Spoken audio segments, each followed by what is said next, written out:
सर्वज्ञानप्रदायिनी सर्वदा सर्वतः पातु स्वर्णवर्णा सरस्वती। माँ सरस्वती के चरणों में प्रणति निवेदन। धरे कमलपद संसद प्रांगण में अधिपति रणथंभौर विघ्न हरण मंगल करण गणपति सुर सिर मोर। विनायक जी महाराज को आज हमारी नव वर्ष के प्रथम कार्यक्रम में विनायक जी महाराज की आराधना करनी बहुत ज़रूरी है। पूरे वर्ष भर हमारे कार्यक्रम निर्विघ्न इसी तरह संचालित होते रहें, यही प्रार्थना है। मैं पूज्य स्वामी जी का हार्दिक अभिनंदन करती हूँ और अनुरोध करती हूँ हमारे विशिष्ट अतिथि कुंज बिहारी अग्रवाल जी से कि आप अंग वस्त्र प्रदान कर उनका हार्दिक स्वागत करें।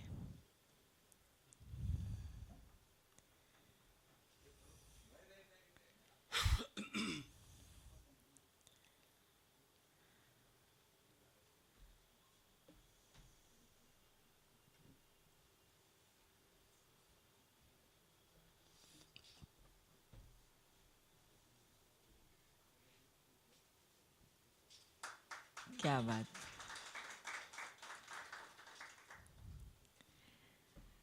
हमारे तीज त्योहार हमारी संस्कृति और परंपराओं की जीवंत पहचान है। ये हमें अपने मूल्यों, अपने सिद्धांतों, अपने रिश्तों से जोड़ने की गवाही देते हैं। आज अत्यंत प्रसन्नता का विषय है कि आदरणीय पंडित जी शिव किशन किराड़ू जी हमारे बीच उपस्थित हैं और वे हम सबको तीज त्योहार, व्रत पूजा, इन सब के बारे में बारीकी से बताएंगे। और ये परंपराएं जो अधिकांशतः समाप्त होने की ओर है, या ये कह सकते हैं कि बहुत से लोगों ने भुला दिया है, चलो ठीक है हुआ तो हुआ, नहीं तो नहीं। पर हमारे माननीय भाई जी डॉक्टर विट्ठल दास मुंदड़ा जी, उनका ये प्रयास है, जैसे विज्ञान को जन जन से जोड़ने की मुहिम है उनकी, वैसे ही हमारे परंपराएं, हमारी संस्कृति और इतनी गौरवशाली संस्कृति, इसका ज्ञान वो चाहते तो हैं कि नई पीढ़ी, आने वाली युवा पीढ़ी इससे परिचित हो। पर हम विश्वास करते हैं कि यहाँ जितने लोग उपस्थित हैं वे अवश्य अपने घर जाकर अपने बच्चों को बैठाकर कम से कम 4 बातें जो यहाँ से लेके जाएं वो ज़रूर बताएंगे। मैं भाई जी से अनुरोध करती हूँ कि वे कुछ कहें, उसके बाद महाराज जी।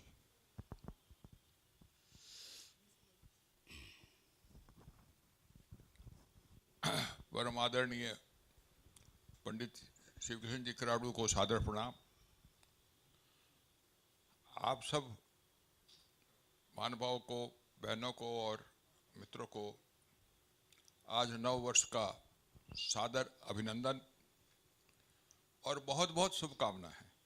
भगवान करे आपका यह वर्ष मंगलमय हो, आप स्वस्थ रहें, आपका परिवार आनंद रहे, यही शुभकामना के साथ में हम आज यहाँ एकत्रित हुए हैं। मुझे एक छोटी सी बात कहने की है। बहन तारा जी ने कहा कि हमारी संस्कृति, हमारा जीवन, तो हम क्या हैं इसकी पहचान हमारी संस्कृति से ही होती है। अगर हम अपनी संस्कृति को छोड़ देंगे तो अपनी अस्मिता को ही खो देंगे और ऐसे हो जाएंगे कि जैसे समुद्र के अंदर भटकती हुई कोई बिगर पतवार की कोई नाव। तो हमारी संस्कृति का पहचान, हमारी संस्कृति क्या है, इसको जानने के लिए अपनी जो संस्था है इसका एक उद्देश्य रहा है, समर्पण रहा है उसके प्रति। तो 2-3 कार्य हम करने की सोच रहे हैं। एक तो हमारे जो शास्त्र है, पुराण है, इतिहास है, इन सबको जाने। तो इसके लिए पुराण परिचय जो हमारे यहाँ व्याख्यान माला चल रही है और उसके अंदर आप लोग बड़े उत्साह से भाग ले रहे हैं, वह मतलब कि वह एक पहला प्रयास इसमें हो रहा है। और अब इच्छा है कि एक यहाँ पर एक अध्ययन केंद्र बना दिया जाए पुराण और इतिहास का, जिसके अंदर इतिहास के अंदर रामायण, महाभारत और बाकी भी ग्रंथ आ जाएंगे, और यहाँ पर बहुत सी सामग्री रहे उसके संबंध में। उसके अलावा हमारे जो पर्व, त्योहार,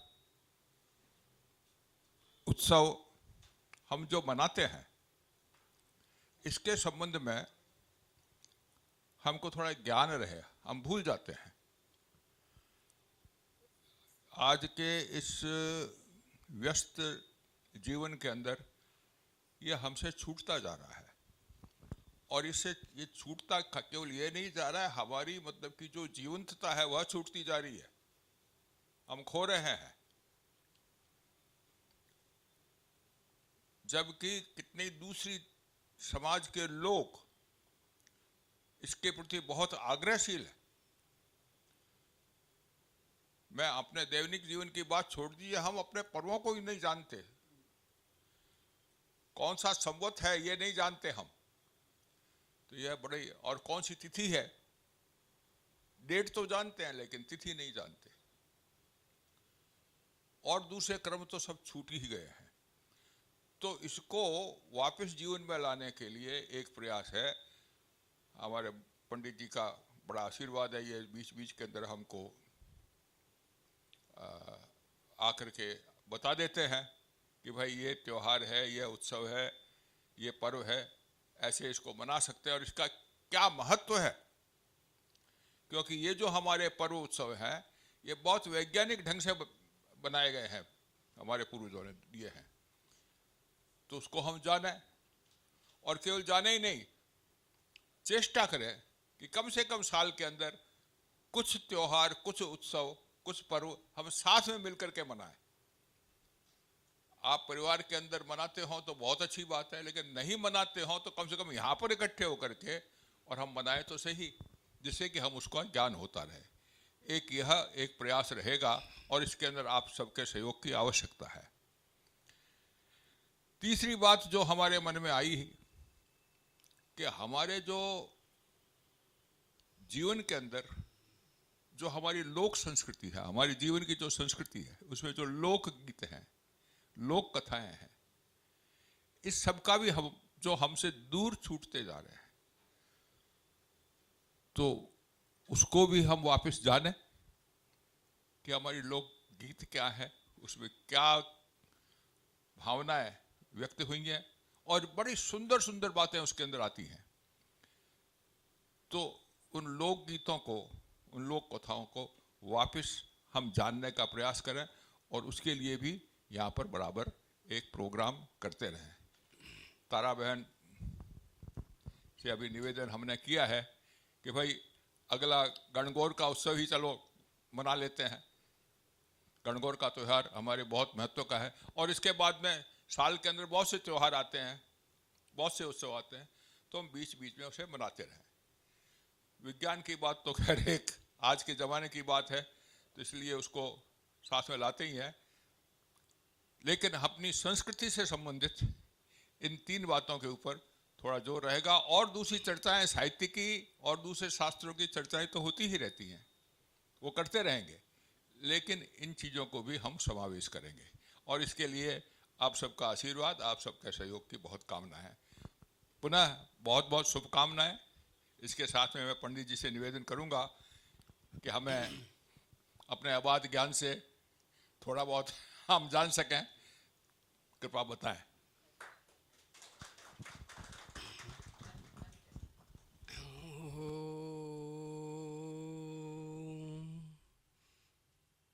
लंबोदरं परमसुंदरमेकदंतं पीताम्बरधरं पीताम्बरं त्रिनयनं परमं पवित्रम् उद्दद्दिवाकरनिभोजलकान्तिकान्तं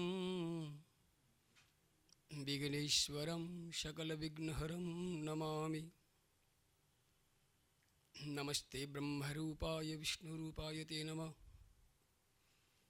नमस्ते रुद्ररूपाय करिरूपाय ते नमः। विश्वरूपस्वरूपाय नमस्ते ब्रह्मचारिणे भक्तप्रियाय देवाय नमस्तुभ्यं विनायक। नारायणं नमस्कृत्य नरं चैव नरोत्तमं देवीं सरस्वतीं व्यासं ततो जयमुदीरयेत्।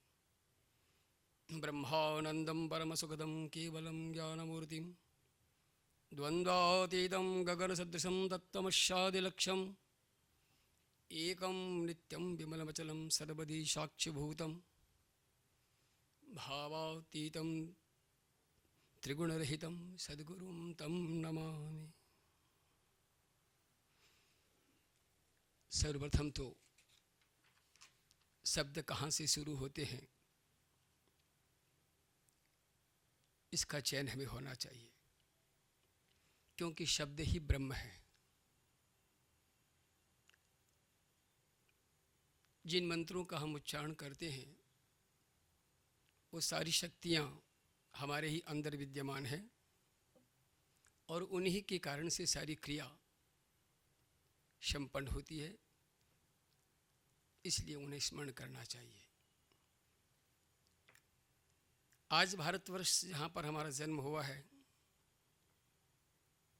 आप सभी जानते हैं कि धर्म, आस्था और संस्कृति और आस्तिकता का ये देश है भारतवर्ष, और इसमें भी हिंदू संस्कृति जो कि आदर्शों का भंडार बताया गया है। क्योंकि हमारी भारतीय संस्कृति का लक्ष्य है जीवन का प्रत्येक क्षण पर्वोत्सवों के आनंद और उल्लास से परिपूर्ण होना चाहिए, क्योंकि इन पर्वों में हमारी संस्कृति की विचारधारा के बीज छिपे हुए हैं। किसी भी कार्य के कुछ नियम होते हैं, इसी तरह से ऋषियों ने जो सिद्धांत दिए हैं उन सिद्धांतों से हमारे जीवन को आगे बढ़ाना चाहिए।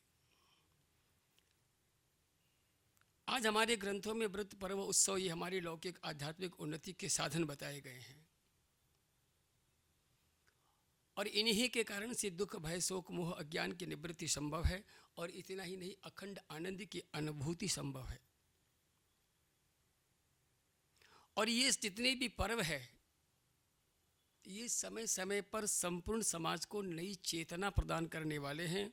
इतना ही नहीं, हमारे दैनिक जीवन की निरस्ता को भी दूर करने वाले हैं, इसलिए हमारे को इन दायित्वों का निर्वाह करना चाहिए। लेकिन विडंबना है, समय का प्रभाव है। आज हमारी मूल भाषा संस्कृत, हमारी मूल ग्रंथ वेद, मूल साहित्य पुराण, मूल धर्म श्रुतियाँ, स्मृति शास्त्र, ये सब धीरे धीरे लुप्त होते जा रहे हैं, क्योंकि पाश्चात्य संस्कृति का प्रभाव इतना बढ़ चुका है कि हम दूसरे प्रलोभन में अपने व्यक्तित्व को, अस्तित्व को खोते जा रहे हैं। आज इस संस्था ने ये बहुत बड़ा संकल्प लिया हुआ है और इनका प्रयास है कि हमारी संस्कृति वापस जन जन तक पहुंचे। आज ये व्रत पर्व क्या है? पर्व का शाब्दिक अर्थ बताया है संधि।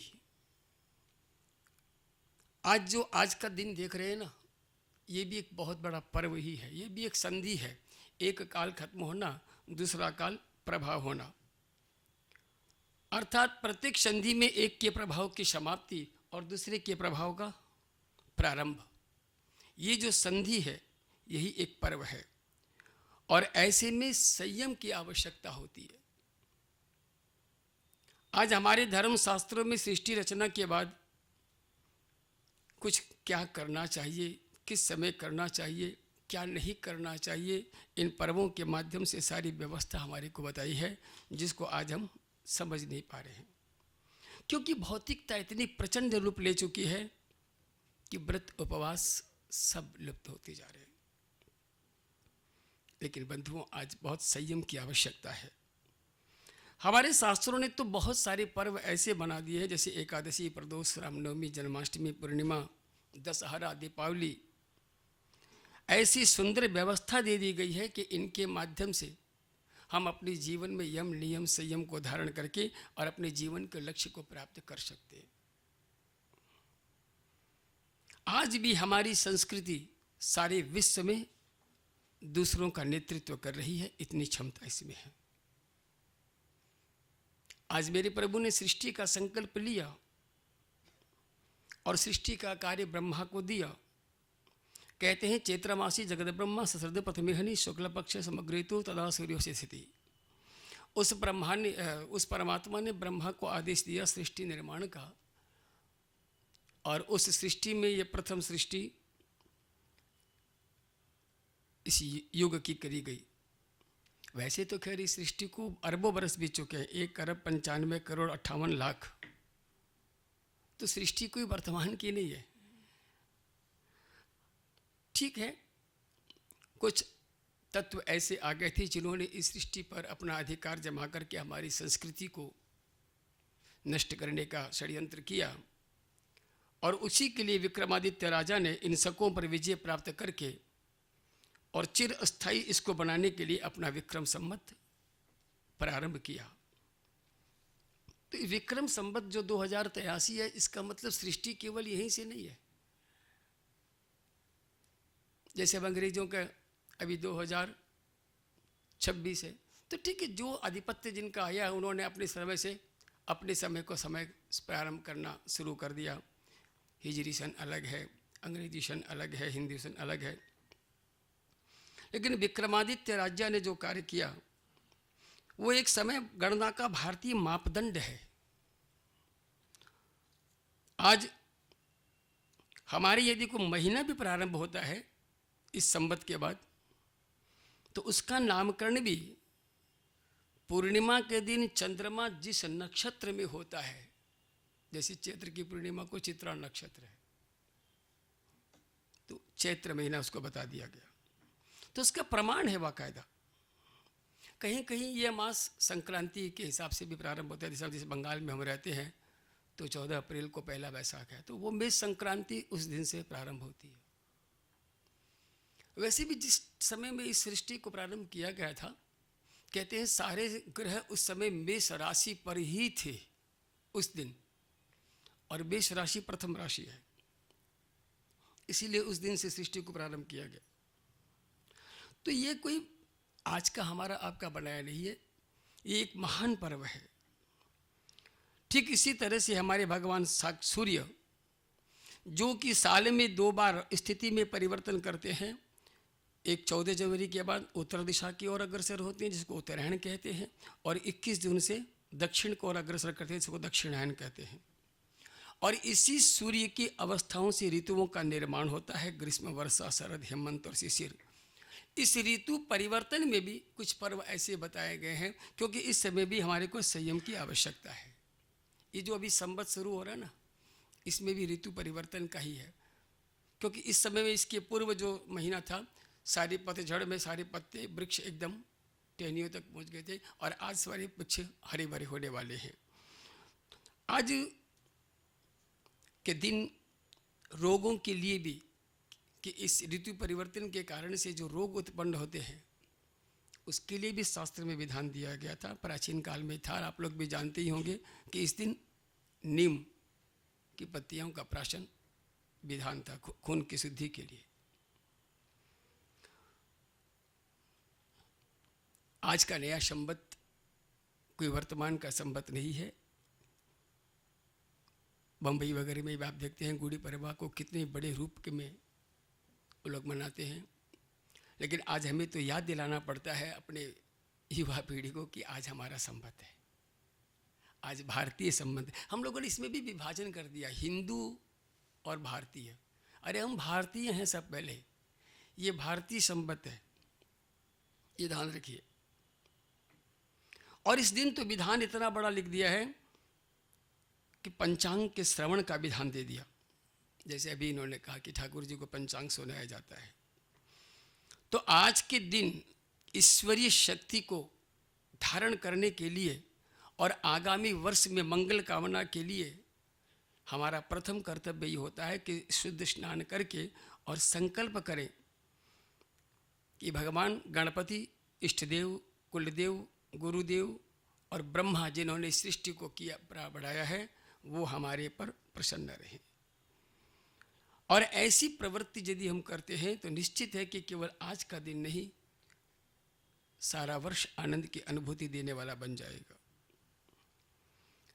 आज इस पंचांग के कारण से हम अपने कार्यों को विधिवत कर सकते हैं, व्यवस्थित रूप से कर सकते हैं। पंचांग का मतलब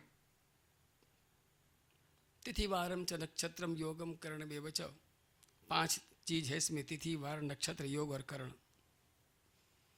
इसमें भी एक श्लोक आ जाता है, तिथि आयु करी प्रोक्ता नक्षत्रम पापनाशनम, यानी इसको क्यों सुनना चाहिए।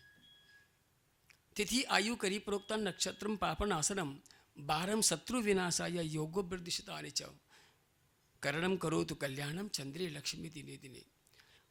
जितने भी ये पंचांग के तत्व है, इन सब में एक गुण छिपा हुआ है।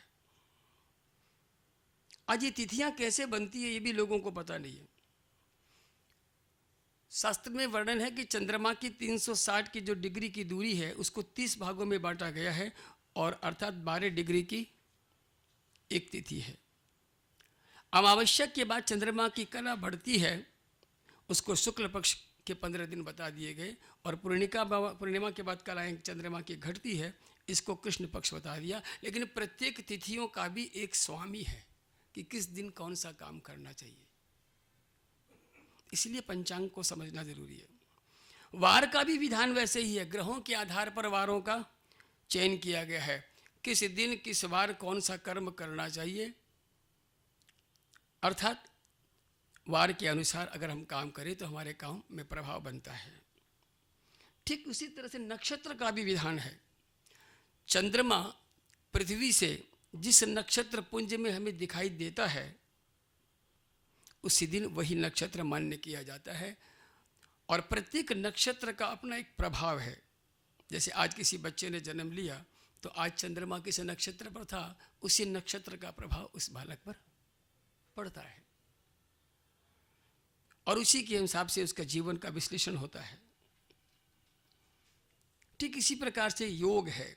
सूर्य चंद्र की गति में जो 13 अंश 20 कला का अंतर होता है, उससे एक योग का कालांश बनता है, और वो सूर्य चंद्रमा के बीच की दूरी को विशेष गणना करता है।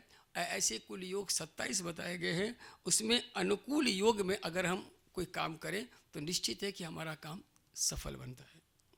और अंत में है करण। करण तिथि के आधे भाग को कहते हैं। 2 करण की एक तिथि होती है, पूर्वार्ध और उत्तरार्ध, और इसी में ही एक करण है जिसकी 2 मिनट पहले चर्चा हुई, जिसका नाम है भद्रा। लोग इसको नहीं मानते हैं, बिल्कुल सही है। मैं तो कहता हूं हमें कुछ भी मानने की जरूरत नहीं थी और ना रहेगी। अगर हम यम नियम संयम से अपने शास्त्र को मान करके जीवन को आगे बढ़ाएंगे तो हमारे साथ साथ वो सारी शक्तियां विद्यमान हैं जिनमें उनसे लड़ने की क्षमता रहेगी,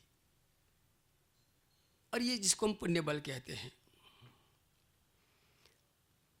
आज वर्तमान संवत 2083 विक्रमादित्य का शुरू हुआ है। अब इस समय भी आज के दिन किन किन ग्रहों का अधिकार इस वर्ष पर है, उसका भी प्रमाण हमारे पास है। जिस प्रकार से लोकतंत्र राज्य की स्थापना नीचे होती है, ठीक उसी प्रकार से खगोलीय परिषद का भी निर्माण होता है कि इस वर्ष किसका किसका क्या अधिकार है और ये वर्ष कैसा जाएगा। आज के वर्ष का नाम है रौद्र। अब रुद्र शब्द तो कैसा आप सब जानते हो। अब जिस संवत का नाम ही रौद्र है, इसका मतलब, इसका फल लिख रहा है कि विभिन्न देशों के राष्ट्राध्यक्षों में हमेशा वाद विवाद रहेगा और ये बढ़ने वाला है, क्योंकि इसका नाम ही वही है। प्रकृति के दृष्टिकोण से देखेंगे तो भाई कृषि उत्पादन में भी कमी रह सकती है, और जब उत्पादन में कमी रहेगी तो निश्चित है कि महंगाई और बढ़नी है। लिखता है कि रोहिणी का निवास समुद्र तट पर, यानी संक्रांति मेष की जिस दिन जिस नक्षत्र पर होती है उसी हिसाब से रोहिणी वास बनता है। तो तटवर्ती क्षेत्रों में इसका तूफान का बहुत भय रहेगा। विशेषता एक ही है कि संवत का नाम जरूर रौद्र है, लेकिन इस संवत में जिनको अधिकार मिला है मंत्रियों को, तो 10 अधिकारियों में 8 अधिकारी सौम्य ग्रह है, इसलिए हमारे जो भी निर्णय होंगे इस भारतवर्ष के वो अनुकूल ही रहेंगे।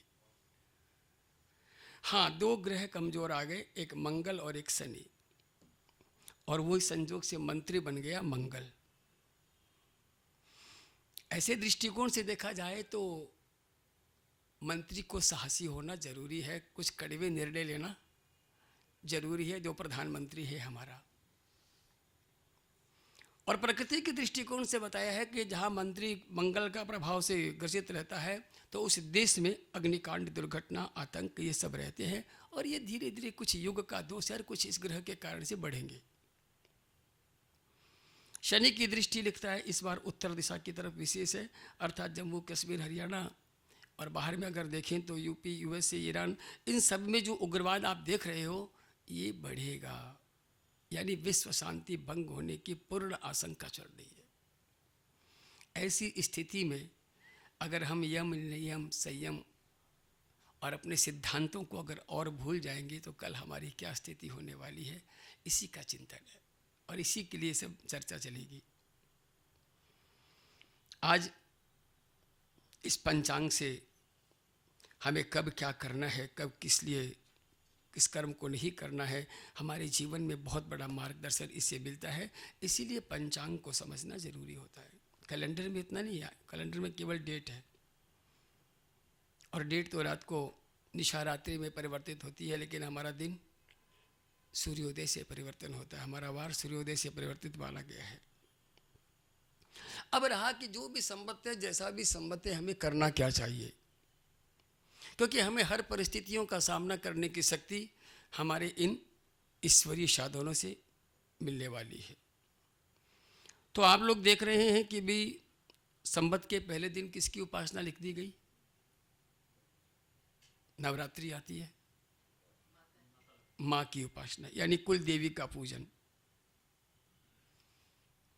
माँ ही एक वो दिव्य शक्ति है जो अपने घर को संवार सकती है, हमारे जीवन को संवार सकती है। इसीलिए सबसे पहले माँ का विधान यहाँ दे दिया। अब इसके लिए मैं कुछ व्रत उपवास भी बताए हैं, जैसे नवरात्रि का व्रत होता है। अब जो भी गृहस्थ धर्म में है, स्त्री पुरुष दोनों को यह व्रत करने का विधान दिया है। व्रत भी कई प्रकार के होते हैं। एक तो जो बिना मांगे मेरे थाली में आ गया, मिल गया, उसको कर लिया, यानी अयाचित व्रत। एक ही एक भुक्त, यानी एक बार ही भोजन करना। और एक है नक्त, मतलब रात में ही भोजन करना। अब यहाँ पर एक छूट मिल जाती है ऋषियों के द्वारा कि भी कभी कभी अपने स्वास्थ्य के अनुकूल भी इसमें बदलाव लाना पड़ता है। अब किसी को रात में अगर सहन नहीं होता भोजन करना, तो हम अपनी परंपरा के अनुसार इन व्रतों को कर सकते हैं। अपने स्वास्थ्य के अनुकूल रहते हुए इन व्रतों को कर सकते हैं। मातृका पूजन का विधान में विशेष दे दिया कि अगर हो सके तो नवकन्या, नहीं तो एक कन्या को शक्ति के रूप में निश्चित उसका पूजन करके, वस्त्र दक्षिणा दे करके और उसको भोजन करा के प्रणाम करना चाहिए।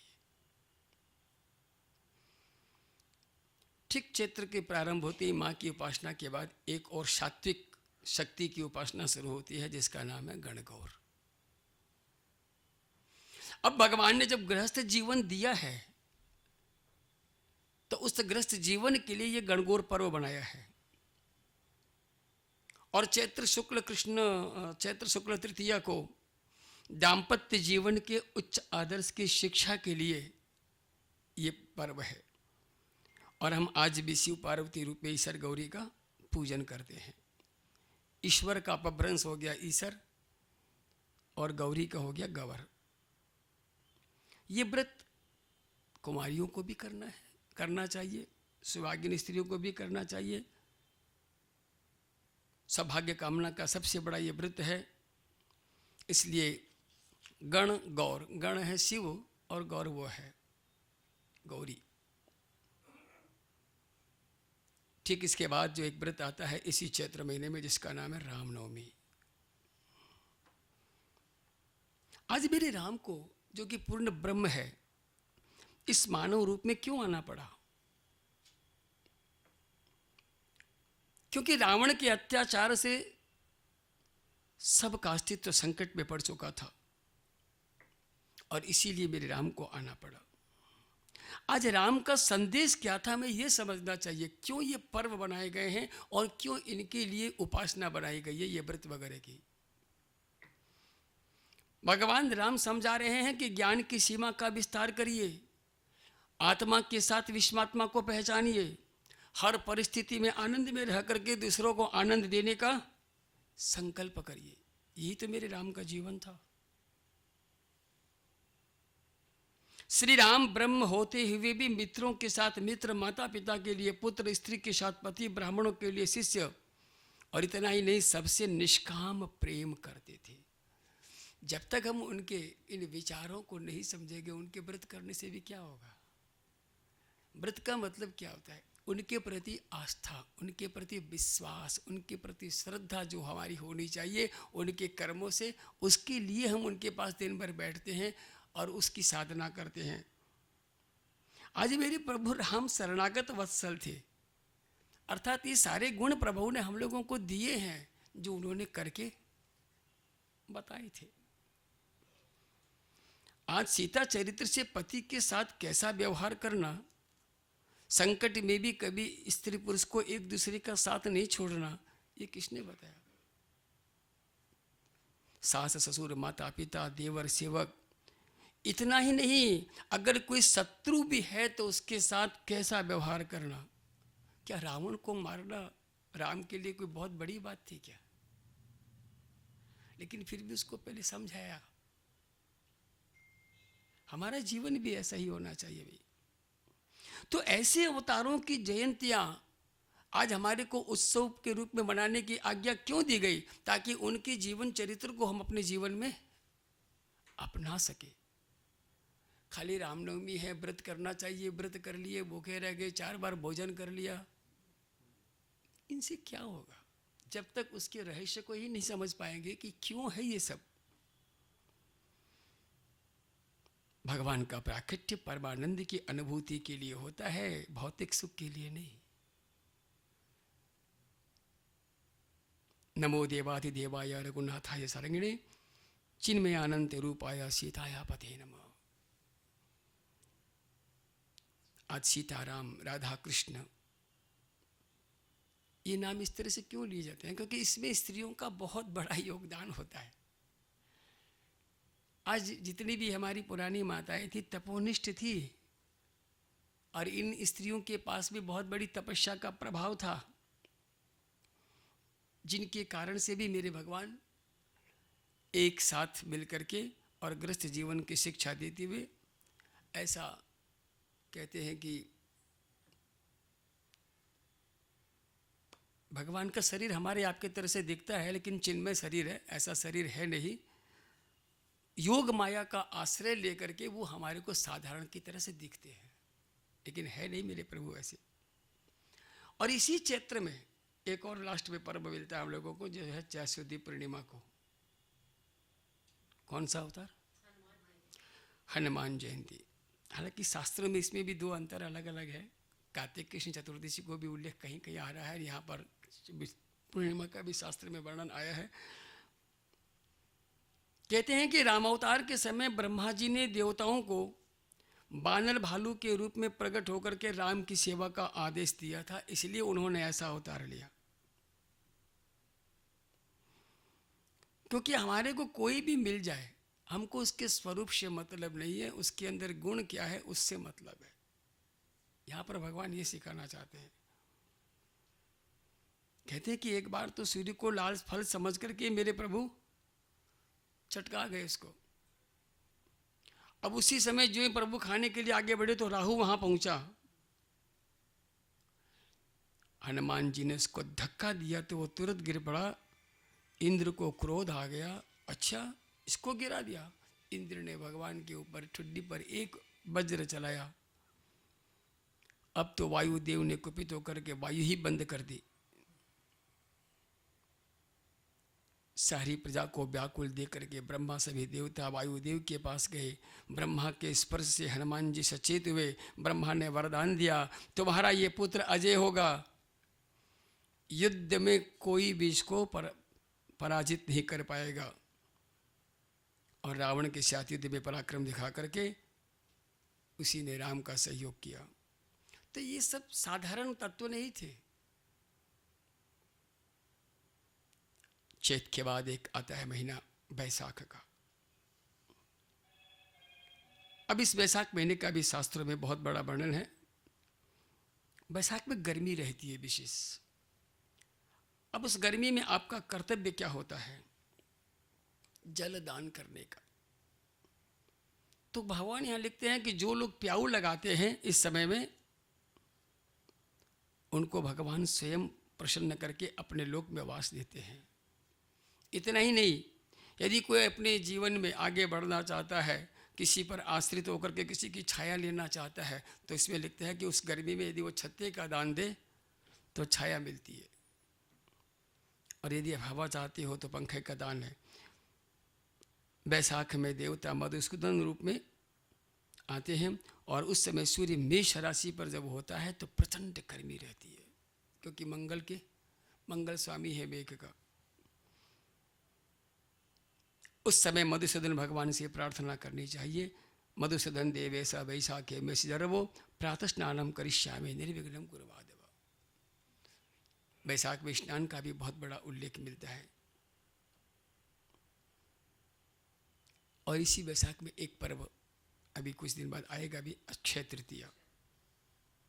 इस दिन हालांकि परशुराम जी का जन्मदिन भी है। इसको अक्षय तृतीया क्यों कहा गया है? क्योंकि इस दिन किया हुआ हर कर्म अक्षय फल को देने वाला है। क्योंकि यह पर्व वसंत और ग्रीष्म के संधि काल का महोत्सव है। पर्व को बताया ना कि जब दो ऋतुएं परिवर्तन होती है, या दो संक्रांति परिवर्तन होती है, या दो तिथि परिवर्तन होती है, और उसमें एक महत्वपूर्ण तिथि आती है, तो वो पर्व बन जाता है। अक्षय तृतीया को लिखता है कि अगर पितरों का भी हम तर्पण करें तो वो पुण्य फलदायी होती है। अभी भी अगले अक्षय तृतीया में लोगों को संकट बहुत बड़ा होने वाला है, क्योंकि द्वितीया को तृतीया आ रही है, और तृतीया बहुत कम है। अब कब अक्षय तृतीया मनाएं? अब पंचांगों की गणित के भेद के कारण से आजकल हर पर्व दो हो रहे हैं, और इसका निर्णय कोई कर नहीं पा रहा है। यह विधान एक शास्त्र में लिखा है, यदि कोई भी तिथि दूसरे दिन 3 मुहूर्त से अधिक है तो उस तिथि को उसी दिन ग्राह्य करनी चाहिए। 3 मुहूर्त का मतलब एक मुहूर्त में 48 मिनट, तो 3 मुहूर्त का मतलब हुआ 144 मिनट, और दूसरे दिन 144 मिनट तिथि है। इसीलिए अक्षय तृतीया दूसरे ही दिन मान्य होनी चाहिए। लेकिन अब सब जगह के अलग अलग पंचांग है, अलग अलग सूर्योदय है, अलग अलग विधान है, अब सब अलग अलग है। आज विडंबना कितनी बड़ी है कि इतने बड़े कलकत्ते में कलकत्ते का पंचांग नहीं है। सोचिए कि क्या स्थिति आ रही है। आप तो अपनी संस्कृति के लिए चिंतित हैं, अभी तो पंडित समाज, ब्राह्मण समाज में भी विद्वानों की इतनी कमी आ रही है कि पंचांग के गणितकर्ताओं की कमी हो गई है। अब अगर मैं मान लीजिए किसी बाहर जगह का पंचांग रखूं और यहाँ वाले को उस पर्व को बताऊं, तो ये तो एक पर्व थोपना ही हुआ ना, क्योंकि वो यहाँ के लायक उपयुक्त है ही नहीं। अब जहाँ पर सूर्योदय ही अगर 7 बजे होगा तो उसको तो पहले दिन ही करनी पड़ेगी ना, क्योंकि वहाँ पर 3 मुहूर्त है ही नहीं। और हमने तो मनीराम पंचांग रख लिया, हमारे पंचांग में तो यही है। अब ये बड़ी विडंबना चल रही है, और इसका निर्णय इतनी जल्दी संभव नहीं है। लगे हुए हैं महापुरुष लोग, लेकिन कोई भी झुकने को तैयार नहीं है कि दृश्य गणना को माना जाए या ब्रह्मपक्षीय गणना को माना जाए। बनारस अलग गणित चला रहा है, अन्य जो अब कंप्यूटर में आ गए हैं वो दृक गणित को मान रहे। जबकि 100 वर्षीय पंचांग दृश्य गणना पर आ चुका है। यदि इस गढ़ पंचांग को मान्यता नहीं देनी थी तो बनारस वालों को ना कह देना चाहिए था, लेकिन वो भी अभी आज भी अपनी प्राचीन गणित पर चल रहे हैं और इसी कारण से हर पर्व दो रहे हैं। तो हमारी जो नवी पीढ़ी है वो तो इसी के कारण से और भ्रमित हो रही है, क्योंकि इसका निर्णय नहीं हो पा रहा है। आज परशुराम जी भी अक्षय तृतीया को जन्म हुआ, अब इसमें भी मतभेद आएगा कि वो किस दिन उनका जन्म माना जाए। तो इसके लिए कुछ शास्त्रों का अध्ययन करना ही पड़ता है कि भाई जिस दिन प्रदोष में तृतीया हो उस दिन परशुराम जी का प्राकट्य हुआ प्रदोष काल में, इसलिए प्रदोष तिथि निग्राही होनी चाहिए। इसलिए इस बार दो हो सकता है कि पहले दिन अक्षय तृतीया जो आ रही है उसमें परशुराम जयंती और दूसरे दिन अक्षय तृतीया। अब इस पर अपने अपने पंडितों पर आप लोगों को विश्वास करना होगा। आज भारतीय मनीषियों ने व्रत पर्वों का इस तरह से विश्लेषण करके और हमारे चरित्र को भ्रष्ट होने से बचाया है। भाई ध्यान दीजिए, जितने भी व्रत उपवास है ये सब हमारे लिए गृहस्थ जीवन की बहुत बड़ी साधना का साधन है। एक पर्व और आता है नरसिंह चतुर्दशी। भगवान को ऐसा रूप उस समय क्यों लेना पड़ा? एक भक्त के लिए। यदि दृढ़ भक्ति है तो निश्चित है कि अगर प्रहलाद जैसा कोई भक्त है तो भगवान आज भी आने को तैयार है, क्योंकि भगवान का तो एक ही शब्द है, कण कण में भगवान है। अच्छा, रोम रोम में भगवान है कि नहीं हमारे बॉडी में? जब कोई चिंता में हम आते हैं तो एक एक रोम खड़ा होता है कि नहीं होता है? अगर हम उसको खाली ऐसे ही देखेंगे तो क्या मिलेगा, लेकिन अगर कोई आंतरिक चिंता आ गई, आप यहाँ आ गए और चाबी कहीं बाहर रख आए, अब तो उस समय की स्थिति आप देखिए क्या होती है। तो ब्रह्म शक्ति तो रोम रोम में विद्यमान है हमारे। तो आज कुछ ऐसे व्रत हैं जो हमारे को दृढ़ विश्वास दिलाते हैं कि हमारी भक्ति अगर दृढ़ है तो निश्चित है कि भगवान की कृपा का अनुभव होगा, और आज भी हो रहा है। वैशाख के बाद आता है जेठ महीना। अब इसमें भी काफी व्रत मिलेंगे आपको। पहला तो वट सावित्री का ही मिलेगा। तो ये हर महीनों में जो व्रत है और हर महीनों में जो साधन है हमारे, इससे होना क्या है ये तो हमारी पुरानी माता ही बता पाएंगी कि उनके अंदर इतना दिव्य तेज था कि यदि आज वो अगर 80 साल की है और बेटा अगर 65-70 साल का 60 साल का भी है तो वो उसके सामने बोलने की हिम्मत नहीं करता था। ये उसका तपोबल था, ये तप का प्रभाव था। आज ये वट सावित्री का व्रत क्या है कि इसी अक्षय वट के पत्र पुष्प पर तो भगवान मार्कंडेय ने भगवान के दर्शन किए थे।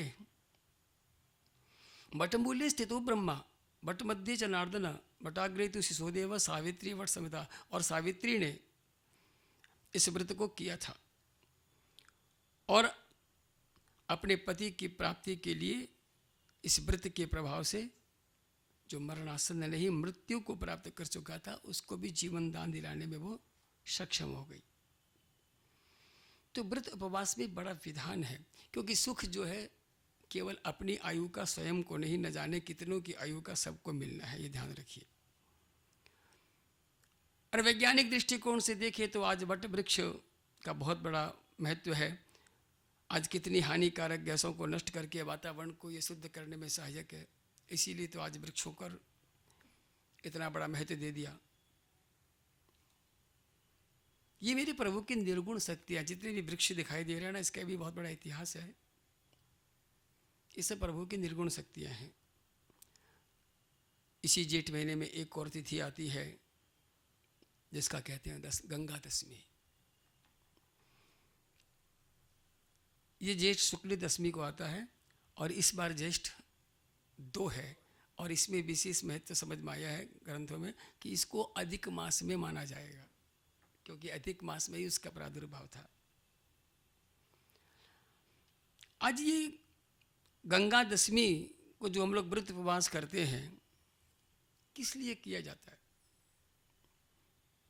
हमारे भारतवर्ष में ऐसी ऐसी नदियां हैं कि जिनमें हम स्नान मात्र भी कर लेते हैं तो हमारे प्रारब्ध के जो दोष हैं जिस तरह से स्वर्ण को किसी केमिकल में देने से उसमें तुरंत उसकी वास्तविकता बाहर आ जाती है निकलते ही, ठीक उसी प्रकार से नदियों में स्नान मात्र से हमारे जीवन में बदलाव आ सकता है।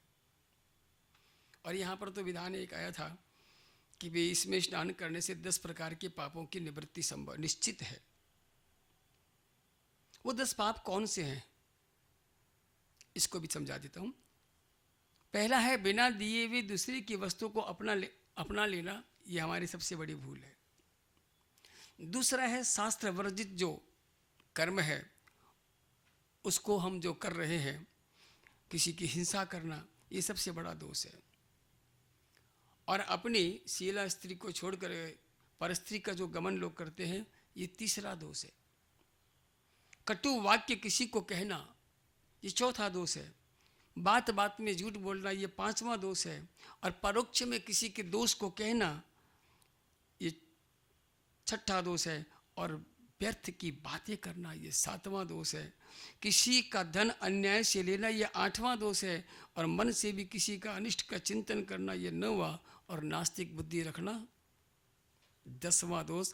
ऐसे भी यदि 10 दोष किसी के हैं और वो यदि गंगा का पूजन करके और भगवान के प्रति समर्पण भाव से अपने चित्त को भक्ति में लगा करके डुबकी लगाता है, तो भगवान ऐसे दोषों को भी गंगा मैया की कृपा से क्षमा करवा देता है। ऐसे ऐसे विधान हमारे ग्रंथों में है।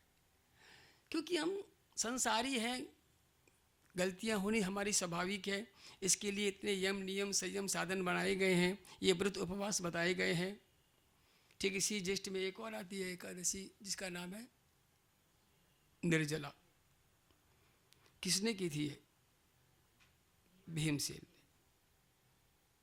आज हमारा मनोबल इतना कमजोर हो गया है कि हम तो व्रत उपवास से घबरा रहे हैं। पहले से ही मानसिकता में आ जाती है हम नहीं कर पाएंगे। अभी एक पर्व चल रहा है ना, कुछ एक कास्ट में, रमजान। कल की ही बात बता रहा हूँ। मैं कल बॉम्बे में ही था और वहाँ से आया। अब वो बेचारा ड्राइवर, अब आजकल तो पहचान, पहले तो पहचान दाढ़ियों से होती थी, अब तो कोई पहचान नहीं है। मुझे रास्ते में ले आते कहता है, पंडित जी मैं 2 मिनट कुछ खा लूँ? मतलब बोले बस थोड़ा रमजान खोल लेता हूँ। उसका विश्वास देखिए, आज्ञा लेकर के चलती यात्रा में 1 सेकंड के लिए गाड़ी को विश्राम दे करके उसने एक ग्रासी लिया, फिर निकल पड़ा। कितना उनका दृढ़ विश्वास है अपनी संस्कृति पर। हाँ, तो तभी तो आज हम उनको सम्मान दे पा रहे हैं। और आज हम लोगों को सम्मान मांगना पड़ रहा है। कारण क्या? यही सब है और कुछ नहीं है। युवा पीढ़ी का भी इसमें कोई दोष नहीं है, क्योंकि हम बचपन से ऐसी संस्कृति में उनको पालना शुरू कर देते हैं कि वो हमारे अपनों से मिल ही नहीं पाते, तो अपनी संस्कृति को समझ कैसे पाएंगे? आज क्या स्थिति है आप खुद देखिए। आज के पर्व में, आज के पर्व का कितना बड़ा महत्व होना चाहिए, लेकिन हम खुद आज समझ नहीं पा रहे हैं। ज्येष्ठ के बाद आषाढ़ महीना आता है। आप सभी जानते हैं रथ यात्रा का कितना महत्व है। ज्येष्ठ की पूर्णिमा को भगवान आज इंद्रद्युम्न के लिए, उनका गुड़ीचा मंदिर है, उनको वचन दिया हुआ था, वहाँ जाते हैं, 7 दिन वहाँ रहते हैं। इतना ही नहीं, 7 दिन रहने के बाद फिर वहाँ से आते हैं और दशमी को प्रवेश करते हैं। इन यात्राओं में भगवान ने ये वचन दे दिया कि जब मैं मंदिर में रहूं, आप नहीं आ पा रहे हो, तो मैं जब यात्रा में रहूं तब भी आप यदि दर्शन मात्र कर लोगे तो आपका कल्याण है। कितनी बड़ी सुविधा भगवान ने दे रखी है कि जनता जनार्दन के लिए वो मंदिर के बाहर हमारा इंतजार करते हैं। तो हमारा स्वभाव तो ऐसा होना चाहिए भगवान की तरह से कि हम सबको सुलभ हो गए। आज हम केवल अपनों के लिए जी रहे हैं, यही तो समस्या है। केवल अपने लिए जी रहे हैं। अरे हमारा जीवन तो अपनों के लिए है। तो भगवान ने जितने भी ये पर्व बनाए हैं, उसमें जो साधन हम लोगों को जीने के दिए हैं, इसी से तो हमारा तपोबल बढ़ता था, हमारा पुण्यबल बढ़ता था, हमारे अंदर जो दिव्य शक्ति है वो और तेज होती थी। और इसी आषाढ़ में उस दशमी के बाद आता है चतुर्मास। अब ये चतुर्मास क्या है? भगवान के योग निद्रा के निमित्त में है, भगवान कोई सोते नहीं है। लेकिन ठीक है, चूंकि बलि राजा के यहाँ पाताल में वो रहे थे। अब इस समय में कहते हैं कि हमारे यहाँ महात्मा लोग भ्रमण करते हैं, तो ये आषाढ़ में क्या आता है? वर्षा ऋतु। अब जो महात्मा लोग जंगलों में साधन में नहीं, साधना में लगे रहे थे, अब वर्षा ऋतु में चूंकि वो एकांत में जंगलों में अब साधना नहीं कर पा रहे हैं, तो अपने जीवों के कल्याण के लिए बड़े बड़े नगरों में जाकर के वो धर्मोपदेश देते हैं और अपना तप के प्रभाव से उन्हें आशीर्वाद देते हैं। कल तक तो कोई भी चातुर्मास में हमारे सदगुरु या कोई आते थे तो अनुभव होता था कि आज हमारे जीवन में बहुत बड़ा पुण्य का दिन आया है। लेकिन आज उनकी भी स्थिति ये हो गई है कि चतुर्मास में जब वो आते हैं तो लोगों के भाव में विकार आ जाता है। बाबा जी फिर आ गए, फिर कुछ मांगने वाले हैं। अरे उनको कुछ नहीं चाहिए भाई, उनके पास इतना है कि आपको चाहिए तो चले जाओ और बस केवल चरण छू लो, सब कुछ मिल जाएगा। एक करंट को छूने की दरकार है, बस उसके अंदर जो तत्व है वो तुरंत आपको मिल जाएगा। लेकिन आज चतुर्मास की जगह पर उनको 2 मास में ही शहरों से निकलने के लिए मजबूर होना पड़ रहा है। तो यानी जो चीज़ हमारी को सुगम साधन से सुलभ हो रही थी, उनके तपोबल का फल, पुण्य का बल, वो भी हम आज महात्मा को बुलाना तो दूर रहा, जो वो आ रहे हैं स्वयं किसी के आग्रह पर, उसका लाभ भी नहीं ले पा रहे। तो बताइए हमारी संस्कृति की अब क्या इज्जत होने वाली है? बहुत बड़ा संकल्प क्या है? भारतीय संस्कृति संसद और भाषा परिषद, विद्या मंदिर, भारतीय विद्या मंदिर, इनका बहुत बड़ा ये संकल्प है और हम सबको लगे रहना चाहिए। लेकिन इसके लिए अपने घर के बच्चों को पहले समय दीजिए। आप लोग जब तक आप उनके अंदर बीज नहीं लगाएंगे, वो इस तरह से इन संस्थाओं के कहने पर कहीं जा नहीं पाएंगे। ये प्रथम माता पिता का धर्म है भाई। आज इस भगवान की प्रसन्नता के लिए चतुर्मास का व्रत का विधान बता दिया गया है कि इन 4 महीनों में जो भगवान के लिए केवल शाकाहार का भोजन करता है वो धनी होता है। नक्षत्र दर्शन करके जो एक बार भोजन करता है वो धनवान और रूपवान और माननीय होता है। जो एक दिन छोड़ करके एक दिन के बाद भोजन करता है वही वैकुंठ को प्राप्त करता है। और जो नित्य अर्चन और हवन सहित ऐसे व्रत उपवास को करता है वो कभी रोगी बन नहीं सकता। एक एक खुल करके विधान दिया है। आप अपनी तपस्या अपने शरीर के अनुकूल करिए भाई। आज वेदों के स्वाध्याय का इसमें बहुत बड़ा मौका मिलता है और उसकी आराधना करने वाला ही कालांतर में विद्वान बताया गया है। इसलिए भाई कोशिश करनी चाहिए ये जितने भी हमारे पर्व हैं उनका महत्व युवा पीढ़ी तक पहुँचे। इसी आषाढ़ के लास्ट अंतिम तिथि को आता है गुरु पूर्णिमा। वेद व्यास का अवतरण दिवस है, जिन्होंने वेदों का विस्तार किया था। इनसे बड़ा गुरु और कोई नहीं है। और आज के युग में तो अगर किसी को गुरु न मिले तो भगवान ने स्वयं ने कह दिया है कि मैंने जो काम, मैंने जो कर्तव्य आप लोगों को गीता के माध्यम से सिखाया है मुझे मान लो। यानी कृष्णम वंदे जगत गुरु। क्योंकि अभी एक ही है, किसको गुरु बनाए। क्योंकि जो स्थितियाँ आप लोग देख रहे हैं आज के युग में, विश्वास ही नहीं हो पा रहा है किसको गुरु बनाया जाए। इसी आषाढ़ के बाद में महीना आता है श्रावण, भगवान शंकर का। इसमें भी शिव गौरी का ही विधान है, क्योंकि सोमवार को शिव जी है और मंगलवार को मंगला गौरी है।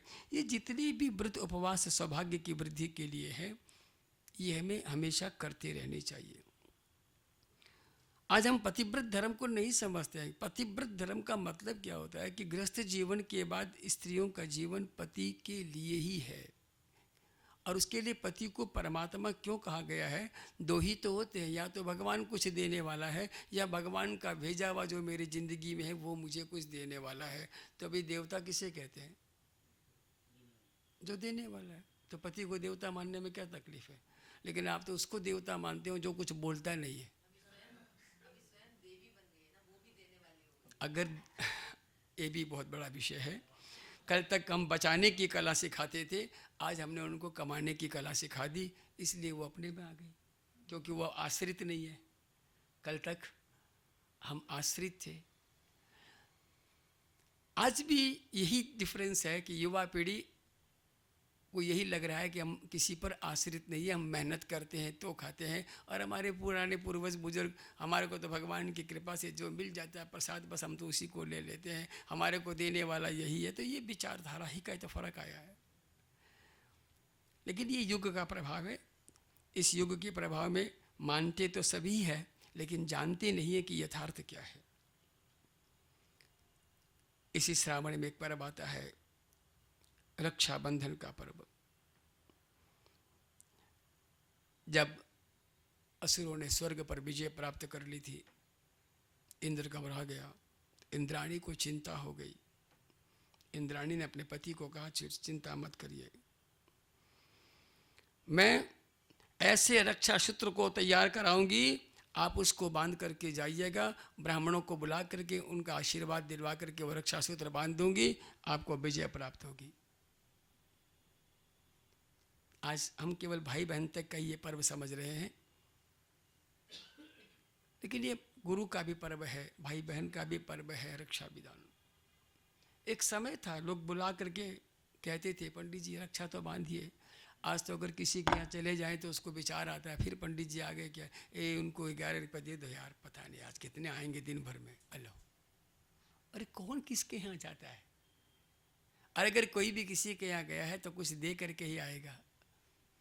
अगर हमारे पास पुण्य बल है तो पुण्य बल, आशीर्वाद का बल है तो आशीर्वाद बल, स्नेह का है तो स्नेह बल, जो भी आया है कुछ देने को आया है। आपने भी तो यहाँ स्नेह दिया है ना, इतनी उपस्थिति से, किसी बहाने कम से कम इनका साहस बना रहेगा कि यह कार्यक्रम चलता रहेगा। तो आपने स्नेह दान किया कि नहीं आज? तो ये जितने भी हमारे पर्व है, अब इसमें भी रक्षाबंधन में भी विधान है कि भी रक्षा का भी सूत्र का भी पूजन करना चाहिए, अपने देवी देवताओं के आगे रख करके, और कामना करनी चाहिए जिसके लिए बांध रहे हो। फिर उसका महत्व अलग है। अब तो दूसरा ही कंपटीशन शुरू हो गया आजकल गिफ्ट का, क्योंकि उसके महत्व को समझ ही नहीं पा रहे हम लोग कि क्या महत्व है। आज सुबह सुबह उठ करके देवताओं को, पितरों को मनाना चाहिए, ऋषियों का पूजन करना चाहिए, रेशमी पीले वस्त्र से, पर वस्त्र में सरसों के दाने और दुर्वा चंदन उसमें बांधनी चाहिए, भगवान को नमन करते हुए जिसके लिए हम जा रहे हैं बस उसके लिए भगवान से प्रार्थना करनी चाहिए कि आज भैया आप चिंता मत करो, अब आपकी रक्षा मेरे प्रभु करेंगे। क्यों नहीं ये सब होगा? इसी भाद्रपद में वही रक्षा करने वाले प्रभु भक्तों के कारण से बाल रूप में इसीलिए आते हैं रक्षा करने के लिए। आज देवकी के गर्भ से स्वयं भगवान आए। अब इस अष्टमी में भी, चूंकि हम लोग तो उस समय थे नहीं, ग्रंथों से ही मिलता है, कई भ्रांतियाँ हैं। कोई उदयकालीन अष्टमी मान रहा है, कोई रात्रिकालीन जन्म के समय अष्टमी मान रहा है। यहाँ पर लिखते हैं पूर्व विद्याष्टमी या तो उदय नवमी दिने मुहूर्तम संयुक्ता संपूर्णा सप्तमी भवेत। अष्टमी युक्त यदि नवमी हो हम उसे भी ले सकते हैं, क्योंकि ये जयंती है, भगवान का जन्म का दिवस है। लेकिन तो सिद्धांत अलग अलग है। जैसे जन्माष्टमी में रात में 12 बजे अष्टमी होना, या तो उस दिन उस पर्व को मनाएंगे, और या आज सूर्य उदय में अष्टमी है उस समय में। लेकिन यहाँ विधान देता है कि भी अष्टमी युक्त नवमी को हम ले सकते हैं, लेकिन सप्तमी युक्त अष्टमी नहीं लेनी चाहिए, क्योंकि ये नवमी तिथि पूर्ण तिथि होती है। तो हर तिथि का बहुत बड़ा विधान है।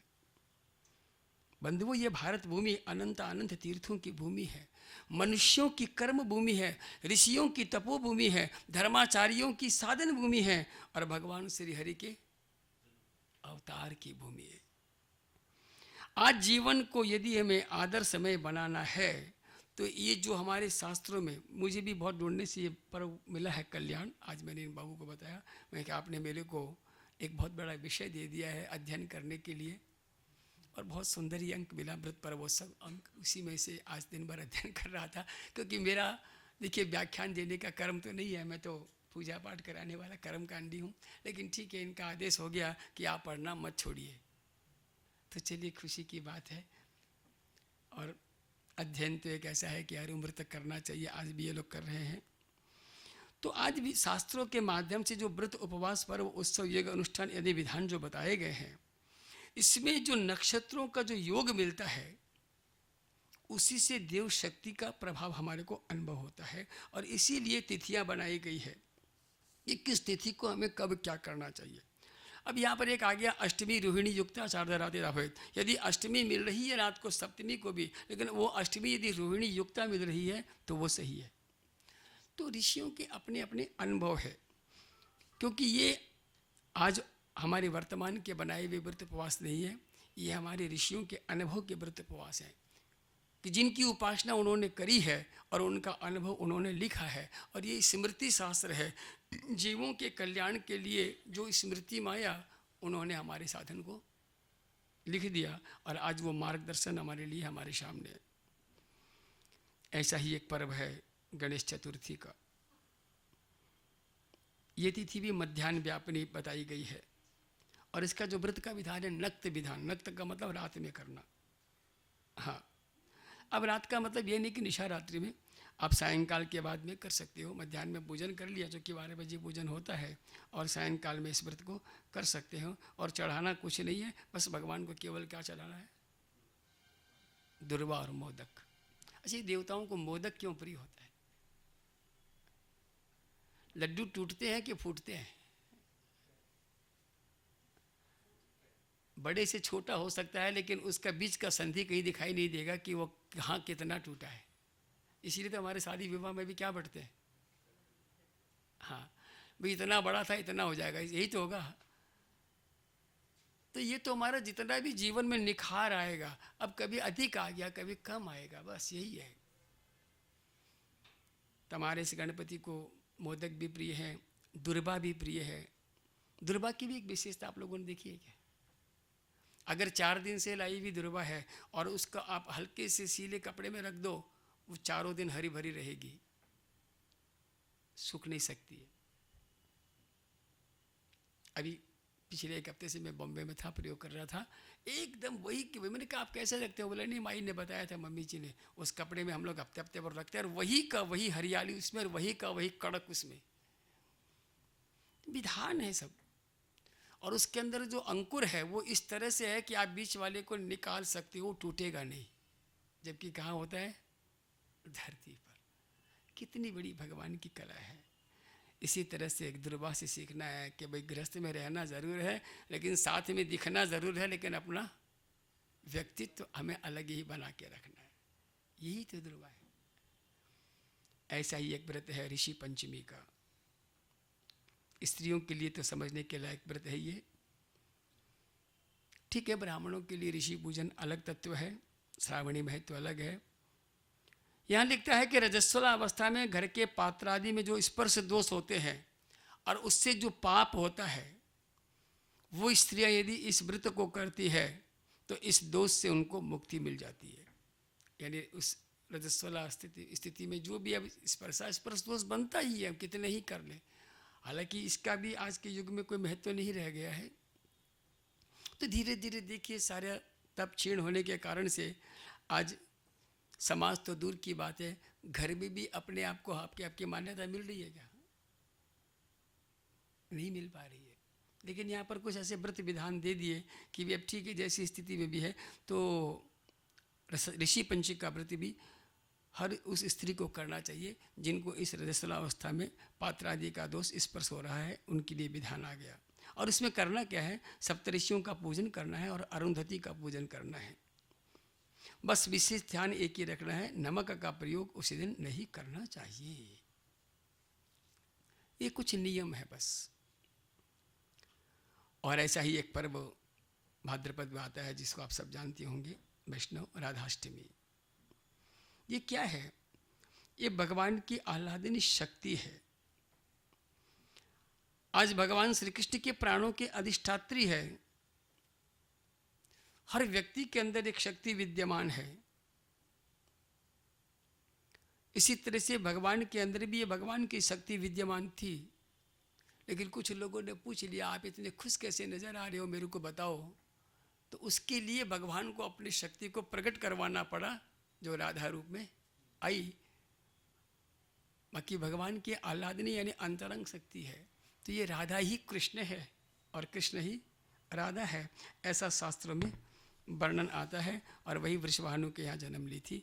तो भाई पति पत्नी यदि यम नियम संयम से रखे तो ऐसी दिव्य शक्तियाँ उनके घर में आज भी जन्म ले सकती है। ऐसे ही कुछ और व्रत है, वामन जयंती के व्रत है, अनंत चतुर्दशी के व्रत है, जो हम लोगों को करने चाहिए। अब मुख्य है हम लोगों का आश्विन यानी पितृपक्ष। आज इसकी भी मान्यता धीरे धीरे लुप्त होने वाली है, क्योंकि हम लोगों को समय नहीं है। जिस पिता ने हमारे को पूरा जीवन दे दिया, आज उसकी पुण्यतिथि को हमारे पास मनाने के लिए समय नहीं है। उसको पुण्यतिथि क्यों कहा गया है भाई? क्योंकि आज जिससे ये आपको शरीर मिला है और जिसकी सारी सुख वैभव का आप लोग भोग रहे हो, उसका ऋण चुकाने का अवसर आज का दिन है। उनके श्रद्धा से उनको समर्पण करना, और श्रद्धा का ही नाम श्राद्ध बताया गया है। श्रद्धया दीयते यद्यत् श्राद्धम, यदि आपकी श्रद्धा से आप कुछ भी दे रहे हो, बस वही श्राद्ध बन जाएगा, और उसी से आपके जो पितृ है, वंशज है, वो खुश रहते हैं। लिखते हैं कि आयु पुत्रान यशस्वर्ग कीर्ति पुष्टि बलम श्रियम पशुन सौख्यम धनम धान्यम प्राप्नुयात् पितृ पूजनात्। क्या नहीं मिलता इन पितृसरों के आशीर्वाद से? आज तो हम पंचबली केवल श्राद्ध में देते हैं। पंचबली तो नित्य देनी चाहिए। गाय को, श्वान को, काक को, देव को, कीट पतंगों को, हमारे भोजन के पहले इनको पहले भोजन कराना चाहिए भाई, ताकि कोई भी भूखा नहीं रहे।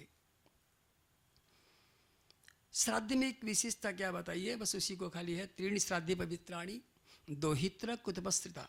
यानी श्राद्ध में ब्राह्मण मिले तो अच्छा, ना मिले तो अगर दोहिता भी मिल गया तो ठीक है, उसको भोजन कराने से भी वही भाव है।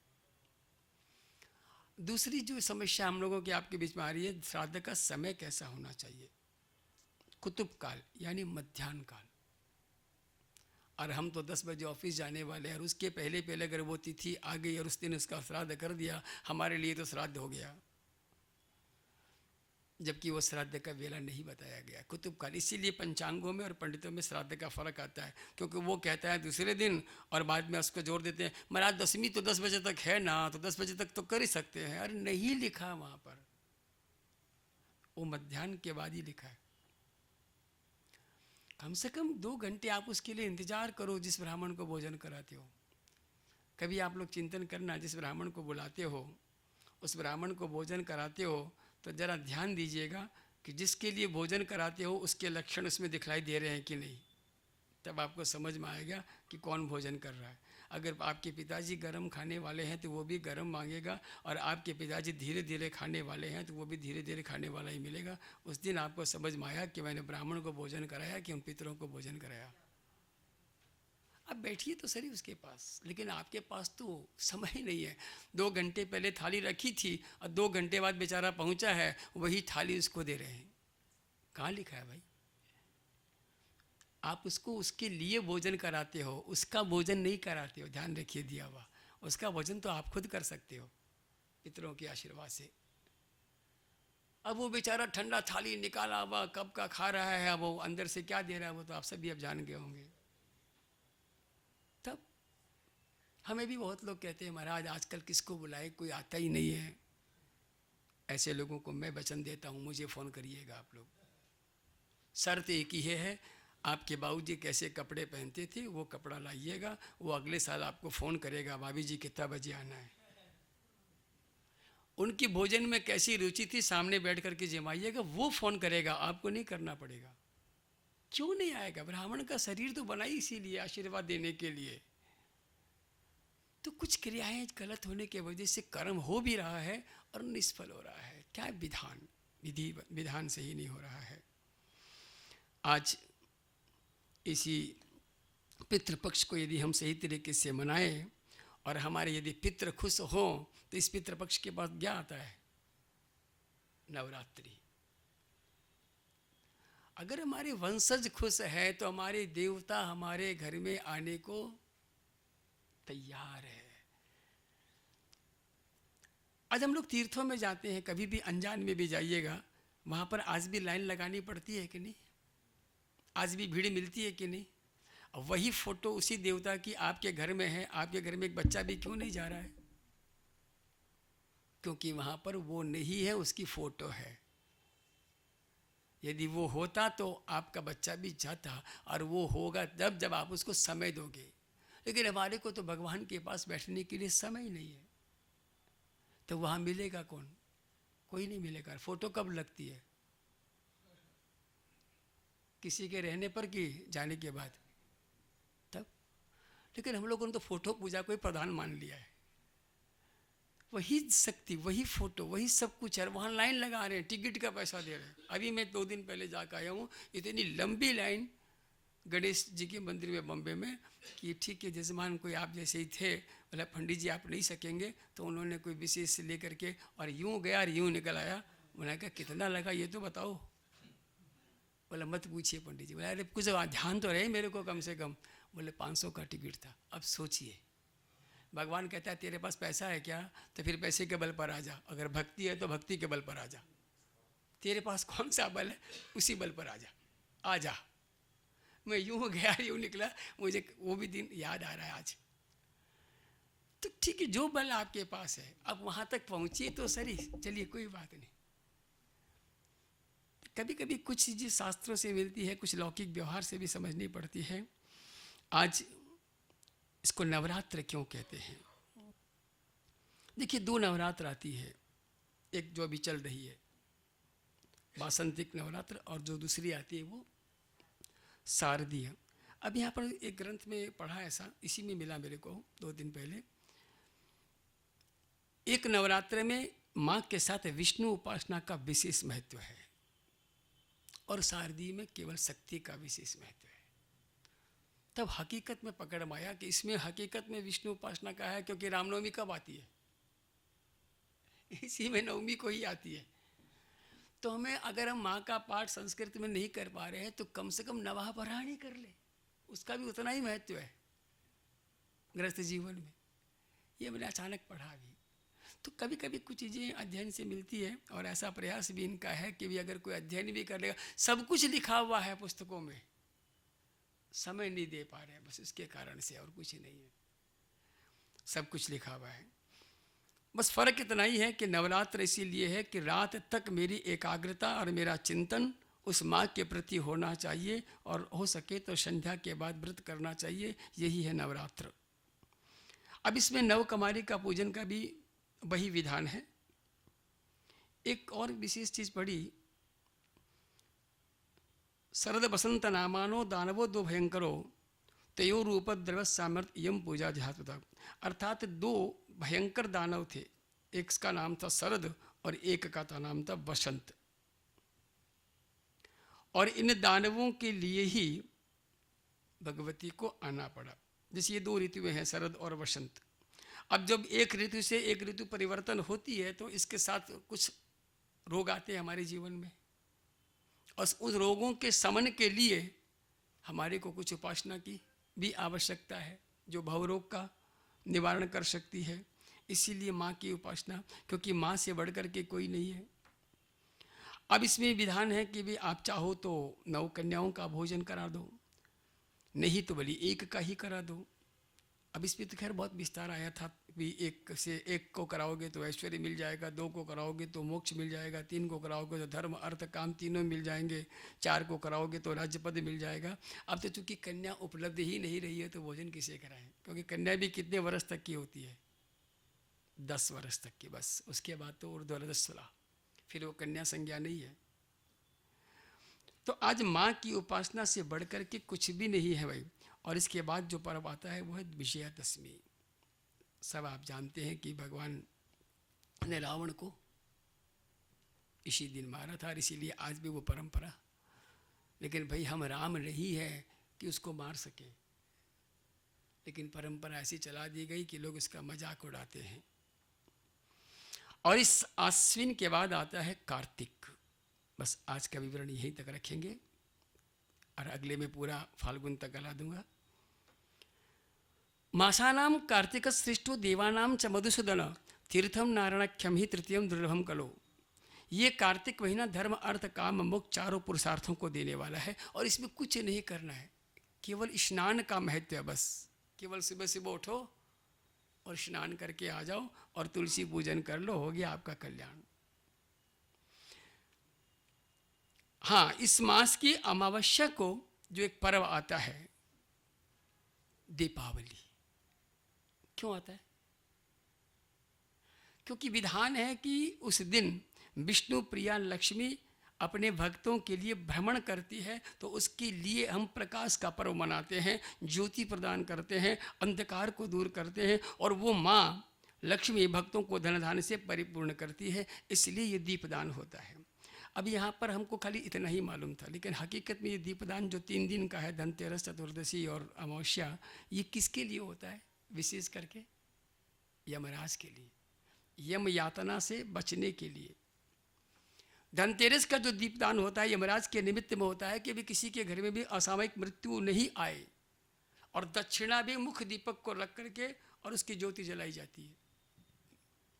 ठीक इसी तरह से नरक चतुर्दशी है।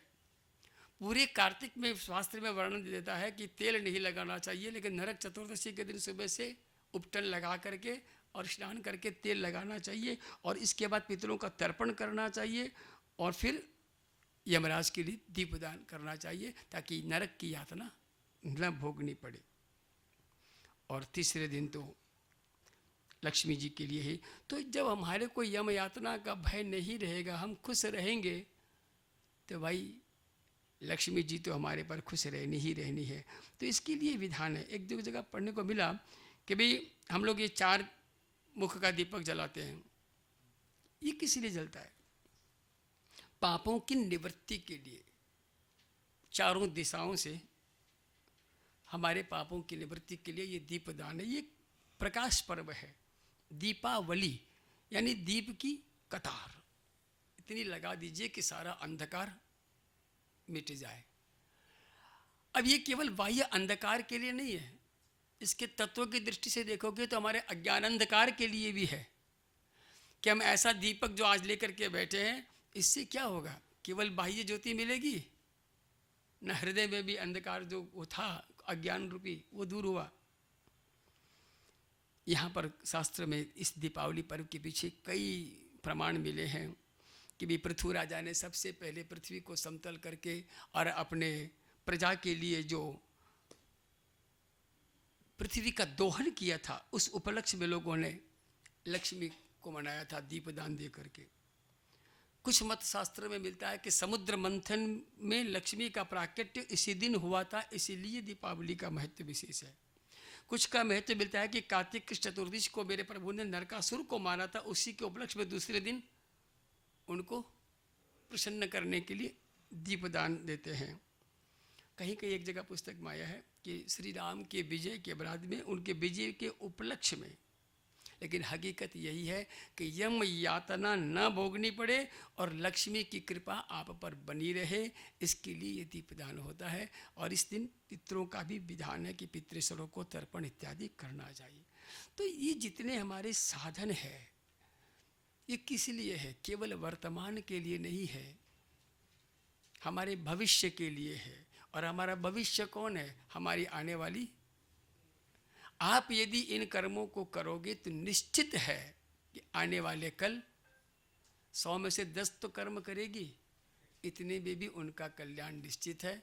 तो यदि ये विश्वास हो तो ऐसे जो दिव्य सत्संग का मौका नव दिवस पर, आज नव वर्ष पर आपको मिला है, अपनी युवा पीढ़ी को एक एक बात समझाने की कोशिश करिए, नई बहुओं को ये बताने की कोशिश करिए। कल मुझे एक बहुत कड़ी बात एक घर में कहनी पड़ी। आजकल तो परिचय लेना पड़ता है कि वो आपकी बेटी है कि बहू है, और मुझे बड़ी मुश्किल से हिम्मत जुटा के कहना पड़ा, अगर आपको कोई बिंदी से एलर्जी हो तो मना नहीं करूँगा, या बिंदी जिसके लिए लगती है उससे एलर्जी हो तो मना नहीं करूँगा, नहीं तो आरती के टाइम बिंदी जरूर लगा के आया करिए। क्या स्थिति हो गई है? चूड़ियाँ खुलवा दी गई, बिंदी हटवा दी गई, सुहाग के चिन्ह हटवा दिए गए, व्रत उपवास तो बहुत दूर की बात है। तो ये युग का प्रभाव बहुत आगे बढ़ गया है, भौतिकवाद बहुत आगे बढ़ गया है। इसके लिए हमें प्रयासरत रहना चाहिए। आप लोगों को हृदय से आशीर्वाद देता हूँ। आइए और सब मिल करके इस संस्था के इस प्रयास को आगे बढ़ाइए। देखिए, भगवान ने भी यही कहा है, कर्म करते रहिए। एक दिन निश्चित है कि कोई न कोई एक अंकुर ऐसा लगेगा जो ये ज्योति हमेशा चलाता रहेगा। बस आइए, आपको जो कीर्तन आता है, भगवान का सुंदर सा कीर्तन आप करिए मिल करके। आपको ही करना है ये, क्योंकि आपने क्या सुना उसका अंकुर अब थोड़ा सा लगा जाइए। और वैसे तो आपका परिचय तो सुन ही रहा हूँ, बहुत देर से आपको सुना रहा हूँ, अब 2 मिनट मैं सुन लूँ कि हाँ, यहाँ कुछ प्रभाव मिल रहा है। गाना किसको है? तो गाना नहीं है यहाँ पर, यहाँ तो बताना है कि ये कीर्तन कर। कीर्तन क्यों होता है लास्ट में? बिल्कुल, तो आप ऐसा कीर्तन करिए जो सब गा सके। हम यहाँ सत्संग थोड़ी करना है, ये तो ठीक है, एक तत्व दर्शन है, इसके लिए व्याख्या चल रही है।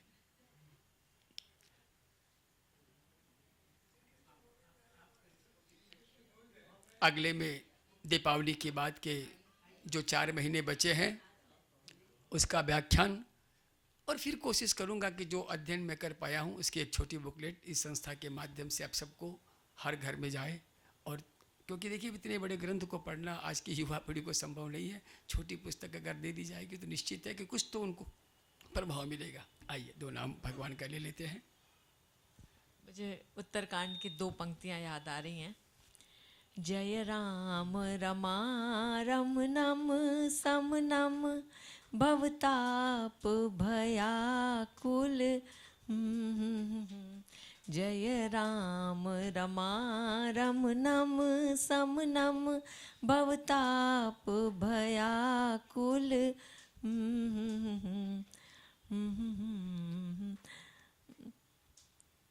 चुप गए थोड़ा सा, चलिए कोई बात नहीं, चलिए, होता है कभी कभी। पूरी याद है आज, अभी एकदम बिल्कुल दिमाग से चली गई। होता है, मेरे से भी होता है।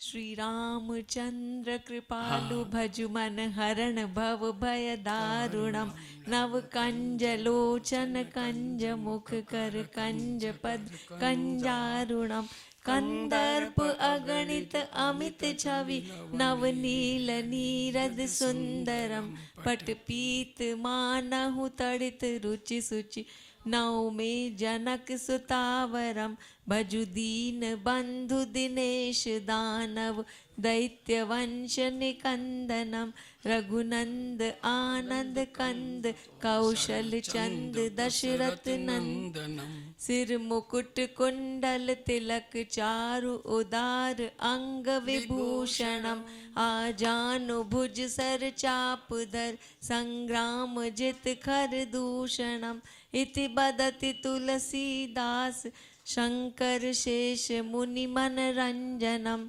मम जाहि राज्यो मिलहि सोबर सहज सुंदर सांवरो करुणा निधान सुजानशील स्नेह जानत रावरो एहि भांति गौरी आशीष पुनि सिय सहित ही हरसि अली तुलसी भवानी ही पूजी पुनि पुनि मुदित मन मंदिर चली जानी गौरी अनुकूल हर्ष न जाहि मन मंजुल मूल बाम अंग फरकने लगे सियावर रामचंद्र की जय पवन सुत हनुमान की जय अंजनी के लाल की जय। बोलो रे भाई सब संतन की जय और आज के आनंद की जय। प्रणाम। बहुत सुंदर। देख लिया ना, होता है। बंधुओं बहनों, बहुत ही आनंद का यह सत्संग रहा। पंडित जी ने सूक्ष्म रूप से 8-9 मास के त्योहारों का हमसे परिचय कराया।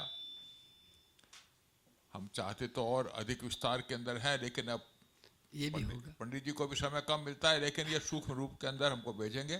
लेकिन इससे अधिक अगर आप जानना चाहेंगे तो अगर आप हमसे संपर्क करें तो हम पंडित जी से पूछ करके और आपसे बात भी करा देंगे या और डिटेल लेकर के आपको भेज देंगे।